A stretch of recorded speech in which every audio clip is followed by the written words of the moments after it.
Qu'est-ce qui gouverne votre vie? Qu'est-ce qui décide de vos actions?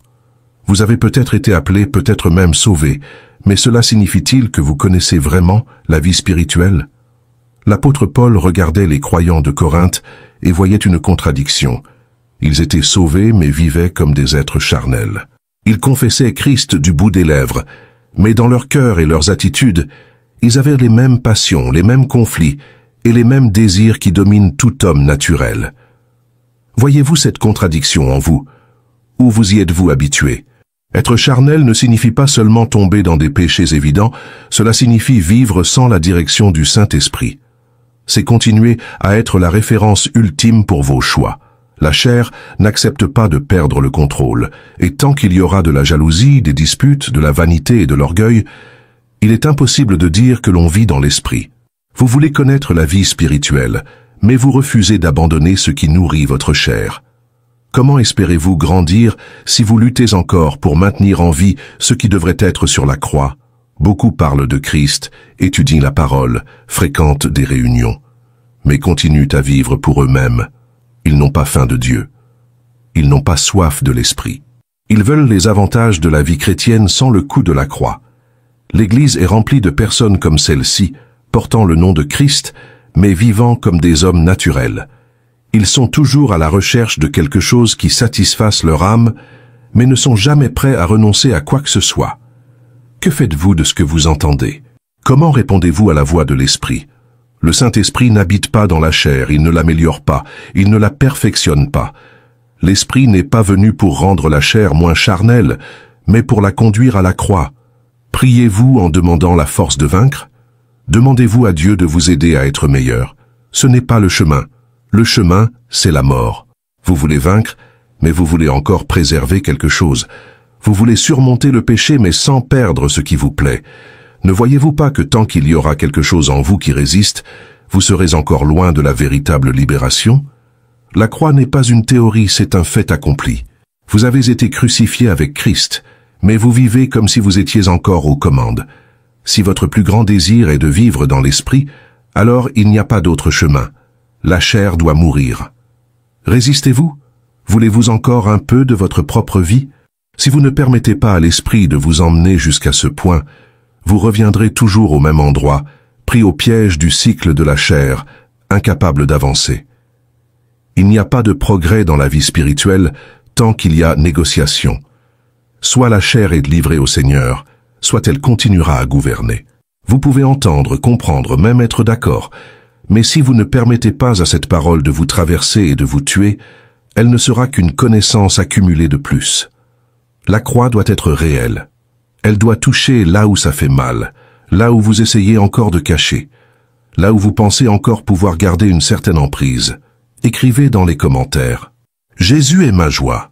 Si vous trouvez en lui le vrai bonheur. Maintenant dites-moi, qu'est-ce qui gouverne votre vie? Pouvez-vous dire que vous croyez en Christ? Pouvez-vous même être certain de votre salut? Mais cela signifie-t-il que vous connaissez vraiment la vie spirituelle? L'apôtre Paul regardait les croyants de Corinthe et voyait une contradiction. Ils étaient sauvés, mais vivaient comme des êtres charnels. Ils parlaient de Christ, mais agissaient comme des hommes naturels. Ils se disputaient entre eux, étaient dominés par la jalousie, la vanité, l'orgueil. Ils étaient croyants, mais étaient loin de la vie de l'esprit. Est-ce que cela vous décrit? Regardez à l'intérieur. Ne vous précipitez pas pour répondre. Êtes-vous encore guidé par vos émotions? Avez-vous encore besoin de reconnaissance? Cherchez-vous encore d'abord ce qui vous plaît? S'il y a encore des conflits en vous, s'il y a encore de l'inquiétude, s'il y a encore de l'orgueil, alors la chair a encore le contrôle. Vous pouvez parler de Christ, vous pouvez prêcher, vous pouvez enseigner. Mais tant que la chair sera vivante, elle sera la force qui motive vos actions.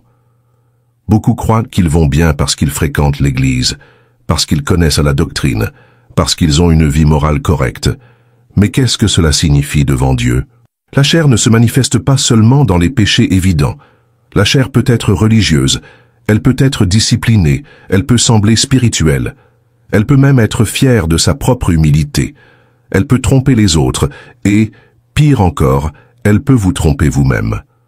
Le danger ne réside pas seulement dans le péché évident. Le danger réside dans l'illusion. dans le faux sentiment d'être arrivé au bon endroit. Si vous vous voyez comme quelqu'un de mûr, comme quelqu'un qui a déjà compris, comme quelqu'un qui a déjà vaincu, alors arrêtez-vous maintenant et demandez-vous, cela vient-il de l'esprit ou de la chair? Parce que l'esprit n'élève pas l'homme. L'esprit ne le place pas dans une position de sécurité humaine. L'esprit conduit toujours à la croix. Priez-vous en demandant la force de vaincre. Demandez-vous à Dieu de vous aider à être meilleur. Ce n'est pas le chemin. Le chemin n'est pas d'améliorer la chair. Le chemin, c'est de la tuer. Voulez-vous encore négocier avec Dieu? Voulez-vous encore préserver quelque chose? Voulez-vous qu'il vous donne la victoire mais sans le coup de la mort? Alors vous ne faites que retarder la libération. Parce que tant qu'il y aura quelque chose en vous qui résiste, vous serez encore loin de ce que Dieu désire. La croix n'est pas une théorie. La croix n'est pas seulement un symbole. La croix est un fait accompli. Vous avez été crucifié avec Christ. Mais vivez-vous comme quelqu'un de crucifié? Ou agissez-vous encore comme si vous aviez des droits sur votre propre vie? Voulez-vous vraiment vivre dans l'esprit? Alors comprenez, la chair doit mourir. Et mourir vraiment. Si vous ne permettez pas à l'esprit de vous emmener jusqu'à ce point, vous reviendrez toujours au même endroit. Vous vous battrez toujours, vous tomberez toujours, vous vous relèverez toujours pour retomber encore. Parce que la chair ne peut pas être contrôlée, elle ne peut pas être domptée, elle ne peut pas être disciplinée. La chair doit être conduite à la mort. Et si elle ne l'est pas, elle continuera à gouverner, à saboter, à empêcher la croissance. La grande question n'est pas ce que vous savez. Ce n'est pas combien de versets vous connaissez. Ce n'est pas depuis combien de temps vous êtes à l'église. La grande question est de savoir si vous avez déjà perdu le droit sur votre propre vie. Si vous avez déjà tout livré.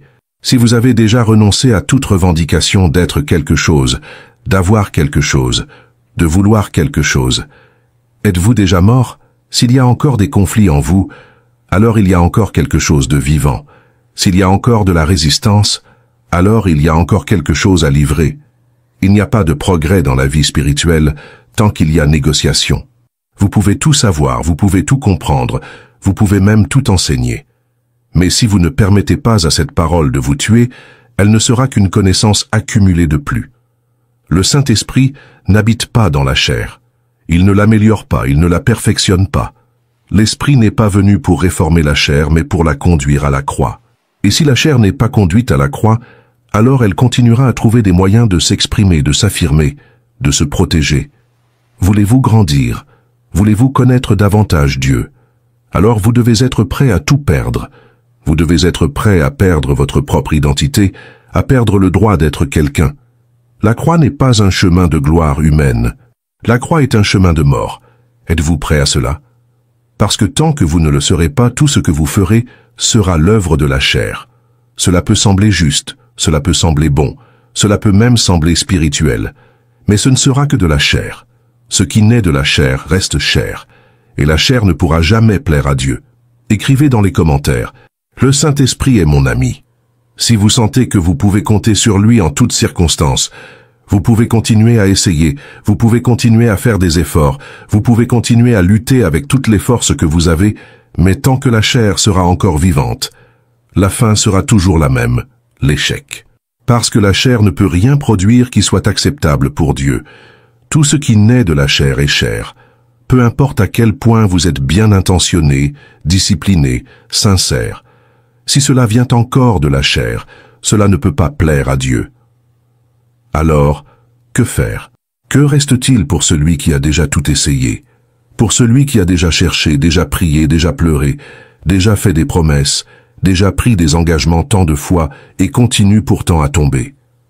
La réponse n'a pas changé. La chair doit mourir, ne pas être réformée, ne pas être renforcée, ne pas être dirigée vers quelque chose de bien. Elle doit mourir. Mais vous résistez. Vous essayez de préserver quelque chose. Il y a des domaines que vous livrez facilement, mais il y a ceux que vous protégez. Il y a des péchés que vous abhorrez, mais il y a des désirs que vous gardez encore. Vous voulez que Dieu transforme votre vie, mais vous voulez qu'il le fasse sans toucher à ce que vous voulez encore garder. Mais Dieu ne négocie pas avec la chair. Vous priez en demandant plus de force, mais la force n'est pas le problème. Le problème n'est pas que vous êtes faible. Le problème est que vous êtes encore vivant, parce que si vous étiez mort, vous ne résisteriez plus.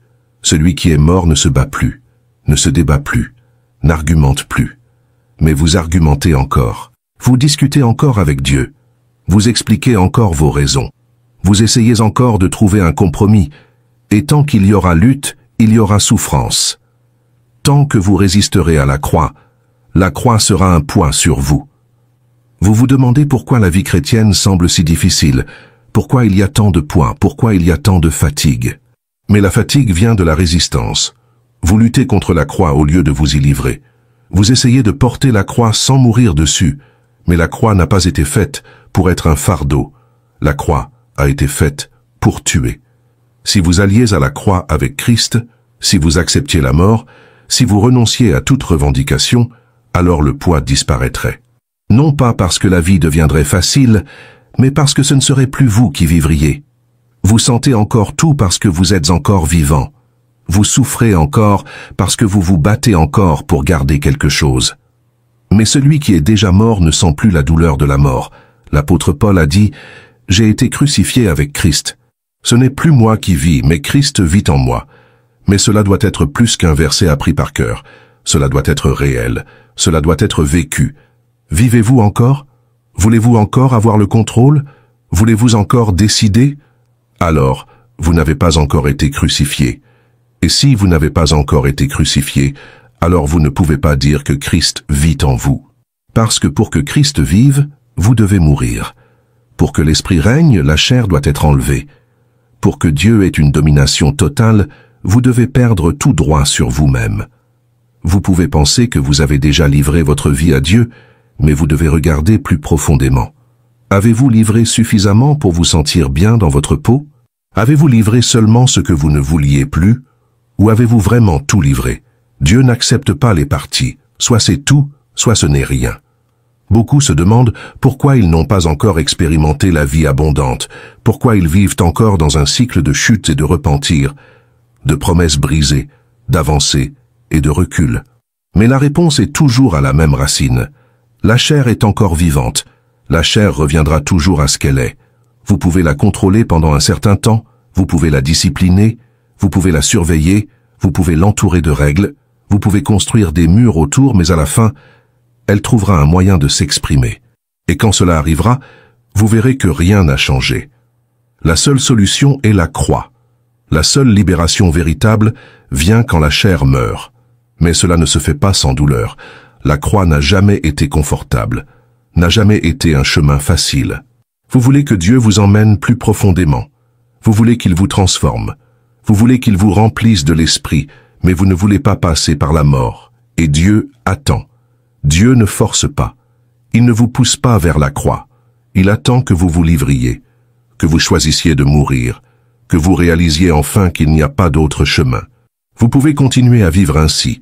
Vous pouvez continuer à essayer de vous améliorer. Vous pouvez continuer à vous tromper. Vous pouvez continuer à faire semblant que vous avez déjà tout compris, que vous êtes déjà arrivé au bout du chemin.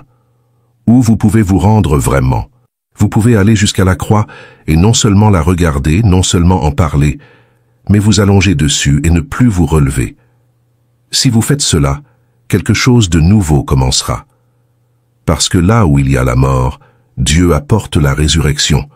Là où la chair se rend finalement, l'esprit a la liberté d'agir. Là où il n'y a plus de conflit, il y a la paix. Êtes-vous prêt à cela? Ou voulez-vous encore garder quelque chose? La réponse à cette question définira tout. Si vous voulez encore garder quelque chose, alors vous continuerez au même endroit, toujours à lutter, toujours à essayer, toujours à échouer. Mais si vous êtes prêt à tout perdre, alors vous trouverez enfin la vraie vie. Écrivez dans les commentaires. Dieu, illumine mon chemin. Si vous croyez qu'il vous guide même dans les jours les plus sombres, vous êtes devant un choix qui déterminera tout. Vous pouvez continuer dans le même cycle, en essayant de contrôler la chair, en luttant contre les mêmes péchés, les mêmes chutes, les mêmes conflits.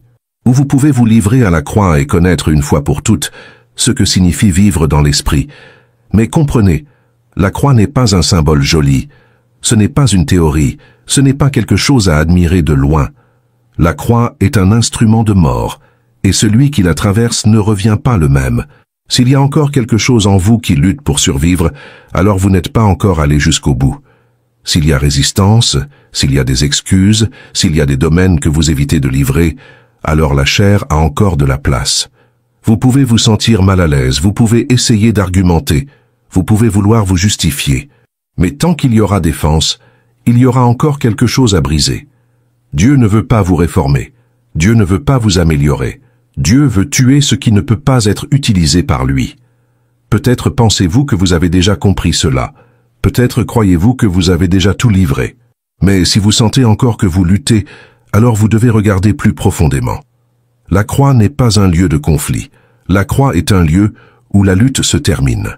Quand quelqu'un se livre vraiment à la croix, il n'y a plus de résistance, il n'y a plus de tentative de contrôle, il n'y a plus de justification. Il y a seulement la mort, et après la mort, la résurrection. Mais la résurrection ne vient pas avant la mort. Le problème est que beaucoup veulent la vie de résurrection sans passer par la croix. Ils veulent la puissance de l'esprit sans la renonciation de la chair.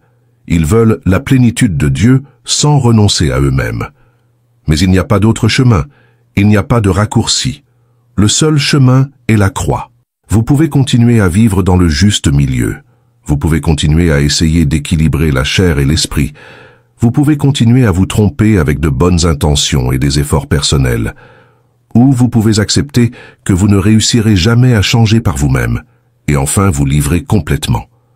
La chair ne se rendra jamais volontairement. Elle résistera jusqu'à la fin. Elle vous fera douter, elle apportera des arguments, elle essaiera de vous convaincre qu'il n'est pas nécessaire d'aller aussi loin. Mais Dieu n'accepte pas la moitié de vous. Dieu ne négocie pas avec la chair.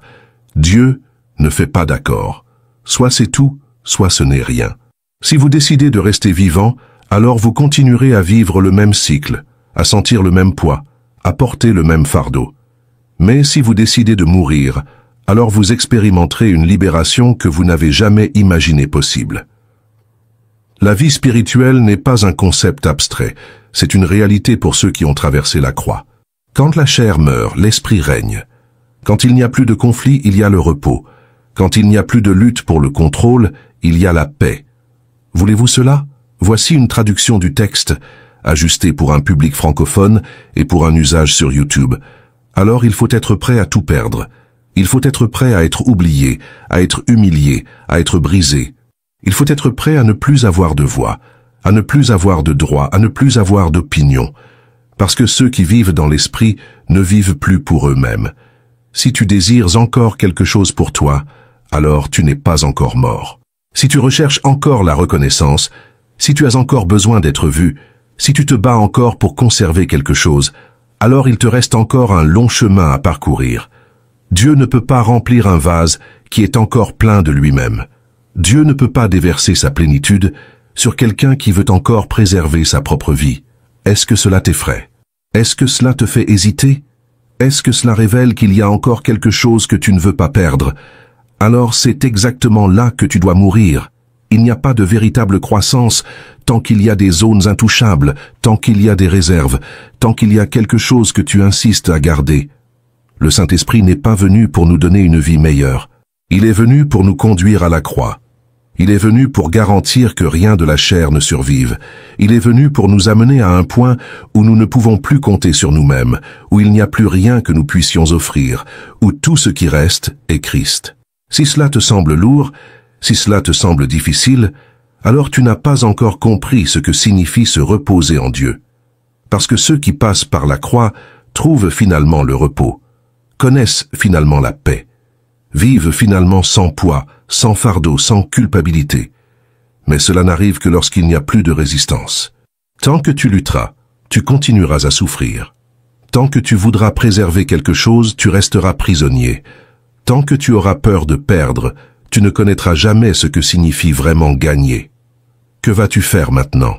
Vas-tu continuer au même endroit, à essayer de contrôler la chair, à gérer les mêmes péchés, les mêmes conflits, les mêmes cycles interminables? Ou vas-tu accepter que la seule solution est de mourir et de laisser Christ vivre en toi? Que doit-il encore se passer pour que tu réalises qu'il n'y a pas d'autre chemin? Combien de fois encore devras-tu échouer, être déçu, être frustré? Combien de fois encore devras-tu voir que ta force ne sera jamais suffisante? Écris dans les commentaires « Dieu est mon refuge » Si tu crois qu'en lui se trouve ta protection et ta sécurité, tu peux continuer à hésiter, à regarder la croix comme quelque chose de distant, comme si c'était seulement une doctrine à comprendre, un concept à discuter, mais pendant ce temps, la chair reste vivante. Et là où la chair vit, il n'y a pas de place pour que Dieu règne. Tu sens ce poids à l'intérieur de toi, cette fatigue de lutter et de ne jamais gagner, cette sensation que quelque chose n'est pas encore réglé. C'est parce que la chair gouverne encore. Mais comment est-il possible qu'après tant de temps, après tant de prières, tant de promesses faites, tant de décisions prises, la chair ait encore du pouvoir? Est-ce que le problème vient de Dieu? Est-ce qu'il n'a pas le pouvoir de te libérer? Est-ce que l'esprit n'est pas suffisant pour transformer? Non, le problème n'a jamais été en Dieu. Le problème est que tu n'as jamais vraiment accepté la mort. Beaucoup veulent que Dieu les aide à être meilleurs, veulent qu'il leur donne la force de résister au péché, de vaincre la chair. Mais Dieu n'est pas venu aider la chair. Il est venu pour la crucifier. Le Saint-Esprit n'est pas envoyé pour aider la chair à devenir plus forte, plus disciplinée, plus contrôlée. Il vient pour la détruire. Et tant que tu essaieras de retenir quelque chose, tant que tu croiras encore que tu peux t'améliorer toi-même, tu resteras prisonnier au même endroit. La croix n'est pas un concept théologique. La croix est un fait accompli. La croix signifie que la chair a déjà été jugée, a déjà été condamnée à mort. Et pourtant, tu essaies encore de la préserver. Tu argumentes encore. Tu résistes encore. Tu veux encore un compromis, un accord où tu peux garder une partie de ta vie et quand même vivre pour Dieu. Mais Dieu ne partage pas l'espace avec la chair. Tu remarques comme tout ce qui vient de la chair est vide, comme tout ce qu'elle produit ne dure pas, comme elle est une source de constante inquiétude, de frustration, de péché. Tu as déjà essayé tellement de fois, tu as déjà pris tellement de décisions, tu as déjà cherché tellement de solutions, mais tu reviens toujours au même endroit. Parce que la chair ne peut jamais être dominée, ne peut jamais être corrigée, elle doit mourir. Le Saint-Esprit te conduit à cette compréhension. Il n'est plus temps de vivre dans cette oscillation constante entre hauts et bas, entre victoires temporaires et défaites, qui reviennent toujours au même point. Dieu ne veut pas que tu vives dans cette prison, mais il ne peut pas t'obliger à mourir. C'est un choix que tu dois faire. Le problème n'est pas que Dieu tarde, le problème est que tu ne t'es pas encore complètement abandonné. Tu penses t'être abandonné, tu penses avoir déjà fait tout ce que tu pouvais, mais si tu ressens encore cette lutte interne, cette résistance, alors il y a encore quelque chose qui n'est pas allé à la croix. Quand la chair meurt finalement, la lutte se termine. Non pas parce que tout devient facile, mais parce qu'il n'y a plus un moi qui lutte contre Dieu. Il n'y a plus un moi qui a besoin d'être défendu. Il n'y a plus un moi qui a besoin d'être protégé. Quand il n'y a plus un moi, il n'y a plus de résistance. Tu veux ce repos? Tu veux cette paix? Tu veux vivre une vie où la chair n'a plus de pouvoir sur toi? Alors arrête d'essayer de la vaincre. Arrête d'essayer de la dominer. Arrête d'essayer de contrôler ce qui a déjà été condamné à mort. Abandonne simplement. Meurs simplement. Abandonne tout simplement. Tu as déjà entendu la vérité. L'Esprit a déjà révélé le chemin. La croix est devant toi. Maintenant, il n'y a que deux options. Continuer à résister et rester dans le même cycle, ou accepter la mort et finalement connaître la vie véritable. Écris dans les commentaires. Le Saint-Esprit me conduit à la vérité. Si tu désires marcher sur le bon chemin. Si tu comprends ce que signifie être devant la croix, alors tu sais que c'est la fin de la ligne pour la chair. Il n'y a pas moyen de continuer à vivre comme avant. Il n'y a pas moyen de négocier avec Dieu. Il n'y a plus d'accord. Tu sens le poids de ce moment? Tu sens l'urgence de l'Esprit? Il ne t'appelle pas à un engagement superficiel, à un petit ajustement dans la vie, à une tentative renouvelée d'être meilleur. Il t'appelle à la mort. Et tu hésites parce qu'il y a encore quelque chose à l'intérieur de toi qui lutte pour survivre. Il y a encore un désir de préserver quelque chose. Tu peux être prêt à renoncer à certains domaines. Tu peux être prêt à laisser certaines choses derrière toi. Mais il y a encore quelque chose que tu gardes caché, quelque chose que tu refuses d'abandonner. Mais tant qu'il y aura une partie de toi qui ne sera pas sur la croix, la chair continuera à vivre. Dieu ne touche pas la chair pour la guérir. Il l'a conduit à la croix pour la tuer. Tu n'as pas besoin d'un autre sermon, tu n'as pas besoin de plus de connaissances, tu n'as pas besoin d'une autre décision émotionnelle. Ce dont tu as besoin, c'est de mourir.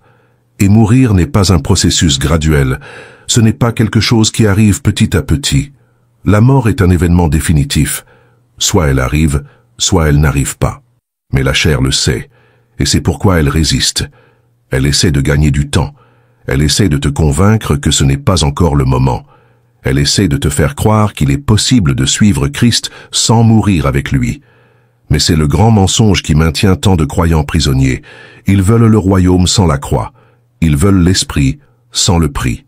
Ils veulent la gloire sans la mort, mais le Saint-Esprit ne les laissera pas en paix. Il continuera à insister, continuera à faire pression, continuera à te conduire vers ce moment de décision. Et plus tu résisteras, plus tu souffriras. Parce que la lutte contre la croix est une lutte qui est déjà perdue. Tu peux remettre à plus tard, tu peux essayer de fuir, tu peux te tromper pendant un certain temps, mais au final, tu reviendras toujours à cet endroit. Soit tu meurs, soit tu restes prisonnier. Pourquoi hésites-tu encore? Tu sais déjà que rien d'autre ne fonctionne. Tu sais déjà que tous tes efforts pour t'améliorer ont échoué. Tu sais déjà que la chair ne peut pas être transformée. Que doit-il encore se passer pour que tu acceptes finalement la mort? La croix n'est pas un fardeau. La croix est une libération. La croix est l'endroit où tu te débarrasses enfin de l'esclavage de la chair, où les luttes internes cessent, où l'esprit peut enfin régner sans résistance, où la paix que tu recherches tant devient une réalité. Mais tu dois aller jusqu'au bout. Tu dois y aller sans réserve. Tu dois permettre à Dieu de tout prendre. Tu ne peux rien garder pour toi. Tu ne peux pas essayer de maintenir un certain contrôle. Tu ne peux rien retenir de ce qui appartient à la chair. S'il y a une hésitation en toi maintenant, demande-toi, qu'est-ce que j'essaie encore de protéger? Qu'est-ce que j'essaie encore de maintenir en vie? Et alors demande-toi, est-ce que ça en vaut la peine? Est-ce que ça vaut la peine de continuer à être prisonnier de ce qui a déjà été condamné? Est-ce que ça vaut la peine de retenir quelque chose qui t'empêche simplement de vivre la plénitude de l'esprit? L'esprit a déjà parlé. Le chemin a déjà été révélé. Maintenant, le choix t'appartient. Vas-tu mourir ou vas-tu continuer dans ce cycle interminable? Vas-tu t'abandonner complètement ou vas-tu encore essayer de négocier? Vas-tu accepter la croix ou vas-tu continuer à lutter contre elle? Tu sens le poids de ce moment. La croix est devant toi et le choix que tu dois faire ne peut plus être reporté. Il n'y a pas d'autre chemin. L'Esprit a déjà montré, a déjà apporté la lumière à ce qui était caché, a déjà exposé la vérité de manière incontestable. Tu peux continuer à fuir, tu peux continuer à remettre à plus tard, tu peux continuer à argumenter, mais à la fin tu reviendras toujours à ce point. Soit tu meurs, soit tu restes esclave. Et maintenant, que reste-t-il? Que doit-il encore se passer pour que tu comprennes finalement que la chair ne pourra jamais être domptée, qu'elle ne pourra jamais être utilisée par Dieu, qu'elle ne pourra jamais produire quoi que ce soit qui soit acceptable? La plus grande tromperie est de penser qu'il peut y avoir un progrès spirituel sans la croix. Combien de fois as-tu déjà essayé? Combien de fois as-tu déjà décidé de faire différemment? Combien de fois as-tu déjà prié, en demandant plus de force, plus de discipline, plus de détermination? Et combien de fois as-tu échoué? Cela ne montre-t-il pas que le problème ne réside pas dans ta force, mais dans la source dont tu vis encore? Parce que la chair peut être entraînée, peut être contrôlée pendant un certain temps, peut être forcée à paraître spirituelle, mais à la fin, elle reviendra toujours à ce qu'elle est. Le Saint-Esprit ne vient pas pour aider la chair. Il vient pour la conduire à la croix. Il ne vient pas pour faire de toi une meilleure version de toi-même. Il vient pour s'assurer que tu meurs, afin que Christ vive en toi. Et si cela semble radical, si cela semble dur, si cela semble extrême, c'est parce que tu essaies encore de garder quelque chose. Parce que ceux qui sont arrivés à la fin d'eux-mêmes, ceux qui se sont déjà vus complètement incapables, ceux qui ont déjà tout essayé et ont échoué, ceux-là ne trouvent pas la croix lourde. Ils la reçoivent avec soulagement, parce qu'ils ont déjà compris qu'il n'y a pas d'autre issue. Es-tu déjà arrivé à ce point? Ou crois-tu encore que tu peux faire quelque chose? Tant qu'il y aura un espoir dans la chair, il y aura une résistance à la croix. Parce que la chair sait que la croix est sa fin. Elle ne s'oppose pas aux doctrines, elle ne s'oppose pas à la connaissance, elle ne s'oppose pas à la religiosité, mais elle s'oppose à la croix. Parce que la croix signifie qu'elle n'aura plus de voix, qu'elle n'aura plus de droit, qu'elle n'aura plus de place. La chair peut même être d'accord avec tout, à condition qu'elle ait encore une chance de survivre. Mais Dieu ne négocie pas. Dieu ne permet pas que quoi que ce soit de la chair reste vivant. Et c'est pourquoi beaucoup vivent cette lutte sans fin. Parce qu'ils essaient de suivre Dieu sans passer par la croix. Ils essaient de vivre dans l'esprit sans mourir à eux-mêmes. Ils essaient de servir Dieu sans renoncer à leur propre vie, et ainsi, ils vivent dans un état constant de frustration, oscillant entre des moments de ferveur et des moments d'échec, entre des périodes de victoire apparente et des chutes répétitives. Cela doit cesser, et cela ne cessera que lorsque tu accepteras finalement qu'il n'y a pas d'autre chemin. Quand tu arrêteras de lutter pour essayer de sauver quelque chose, quand tu seras prêt à tout perdre, à tout abandonner, à ne rien garder pour toi, quand tu regarderas la croix non pas comme un poids, mais comme la seule solution. Et que se passe-t-il quand la chair meurt finalement? Quand il n'y a plus de résistance, quand il n'y a plus de lutte, alors l'esprit a la liberté. Alors Christ peut vraiment vivre en toi. Alors, ce qui était autrefois effort devient repos, ce qui était autrefois lutte devient paix, ce qui était autrefois poids devient légèreté. Parce que ce n'est plus toi qui vis. C'est la vie à laquelle tu as été appelé. Pas une vie de hauts et de bas, pas une vie de tentatives interminables, pas une vie d'efforts sans fin, mais une vie où la chair a été crucifiée et où l'esprit règne sans résistance. Une vie où la croix n'est pas seulement une doctrine, mais une expérience réelle. Et maintenant, tu sais déjà. L'esprit a déjà montré, a déjà apporté la lumière, a déjà révélé le chemin. Et que vas-tu en faire? Vas-tu continuer comme avant? Vas-tu essayer une fois de plus d'équilibrer chair et esprit, de mélanger vie et mort, de garder quelque chose pour toi et de quand même chercher Dieu? Ou vas-tu finalement t'abandonner? Vas-tu finalement accepter la croix? Vas-tu finalement mourir à toi-même pour que Christ vive en toi? Il n'y a plus de temps pour l'hésitation. Il n'y a plus de temps pour les excuses. Ce qui doit être fait maintenant. Dieu attend ta réponse. S'il vous plaît, partagez cette vidéo bénie afin qu'elle puisse toucher et aider d'autres personnes comme vous et moi.